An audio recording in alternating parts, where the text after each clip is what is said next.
All right, well, welcome back to our study called the Book of Edom. Today we're just wrapping up the study. And so what can we walk away from this passage of names and different places and wives and all this kind of stuff? What can we learn from this? Well, first we see that God is faithful to his promises. Remember that God had promised to make a nation out of Esau before he was born.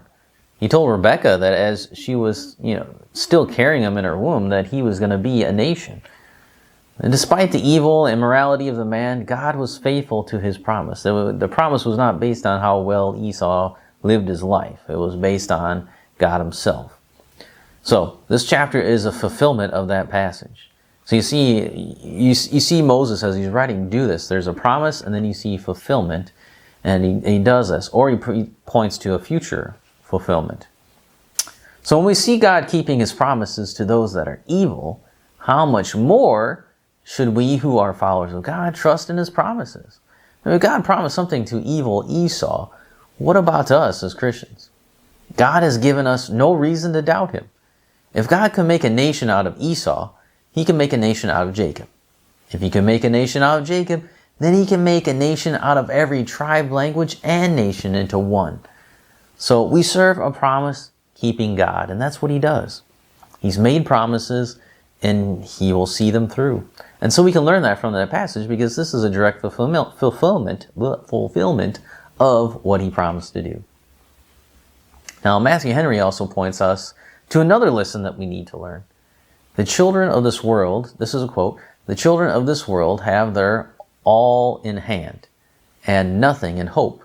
Luke 16:25. Which the children of God have their all in hope and next to nothing in hand. But all things considered, it is better to have Canaan in promise than Mount Seir in possession. End quote. So, though Esau had kings, first, it should not have been a point of jealousy for Jacob's descendants. They should have cared about that. They had God as their king. But they followed exactly what God said they would do.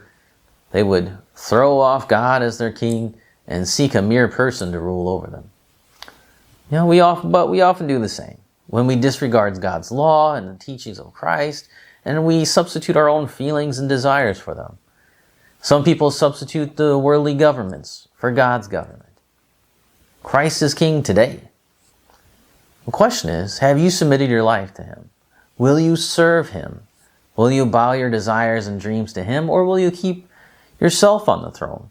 Will you be like Esau, who set up his own kingdom, not under God? Well, you know what? You can't do that forever. For one day, God will rule over you. If you submit now,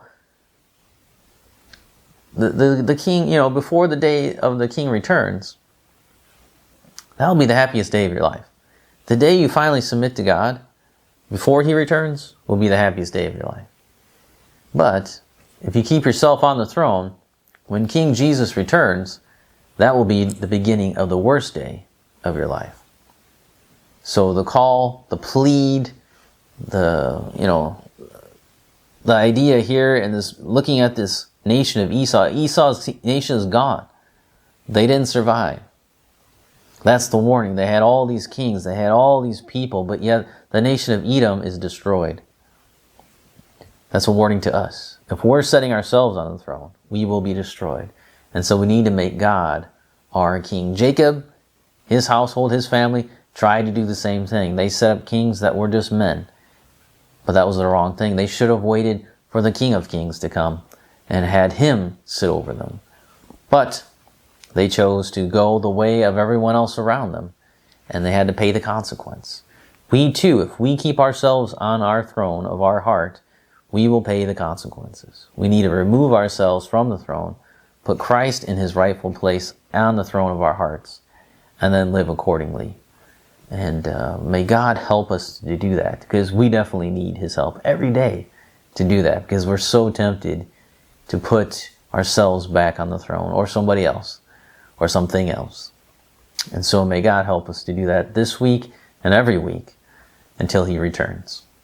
Well, that is the end of our study for this week. Come back next week and we'll look at the beginning of the next chapter, where we will see a brand new main character, Joseph.